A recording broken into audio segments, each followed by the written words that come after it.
a lot of people thought that this R1 thing really came out of the blue towards the end of January.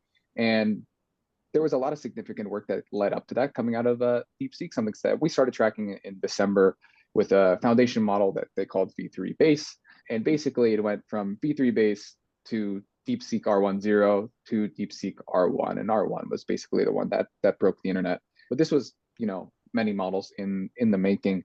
And it was really interesting architecturally and technologically kind of how this happened. But just to kind of push this in your head, this was the kind of cadence of things from the base model to R1-Zero to R1. And then they also distilled the reasoning capabilities of R1 down to much smaller models like Llama and Qwen.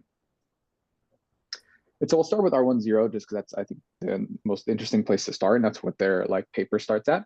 It was the first open source model to basically get to this really high level of reasoning with only reinforcement learning, so no supervised fine tuning. And this is important because the supervised fine tuning is what takes a lot of human effort versus the reinforcement learning is much more automated, where you basically are just going to reward a model if it gives accurate outputs. And in this case, they also were looking for format. So accuracy being, hey, did it get the math question right? Format reward saying, hey, did it put its reasoning in think tags? Did it put its answers in answers tags? And so that's kind of what this reinforcement process looks like. It gives it a bunch of problems. It gives a prompt to train that output. The good ones get reinforced, the bad ones get thrown away and not rewarded. And it's a pretty straightforward template. We won't look at it too much here. It's also available in PromptHub. Danny has a link that he'll drop there that you can grab it. It's in the paper as well. And it's straightforward. And I think what's really cool about this is that if you did want to try and kind of tune your own model, you have a really robust framework and a really easy to use template to kind of start doing that.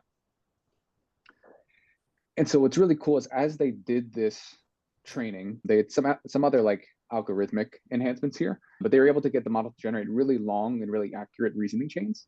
And what I think was definitely made some waves was that the fact that this model could really do self-verification, kind of cross-check answers, go down separate paths to get an answer, realize that was wrong, come all the way back up, go down another path. And this is sort of almost an emergent property that was found through the reinforcement learning process. And this is an example highlighted in the paper here, where the model actually says, wait, that's an aha moment I can flag here. And so then it goes down a different path trying to get a certain answer. And if you've ever used the DeepSeek chat, you'll see this all the time where it goes, wait, maybe the user wants this, wait, maybe the user wants that. That's kind of this property coming through. And this is very different from how OpenAI was doing things in that DeepSeek is showing the whole reasoning chain versus, OpenAI would do a summarization of it, which just doesn't give you the same level of granularity. And it's hard to see as much of what is going on behind the model. So this was just another really cool aspect of kind of the model and the platform as well. And as I mentioned, the further along they got in the training process, so the more steps, the longer the length of the response. So that reasoning chain became longer and longer. And while longer reasoning chains doesn't necessarily mean better outputs, it does correlate with accuracy.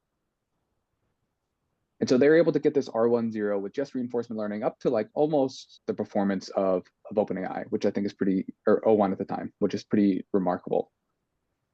There were some limitations. So that supervised fine tuning, that's when you have humans kind of look over the fine tuning process and supervise it. And that's when you can get those really polished, kind of ChatGPT feeling type of conversation. Without it, it can feel just not having that kind of human polish to it. Their model also was just mixing both English and Chinese. And so there's some limitations to that.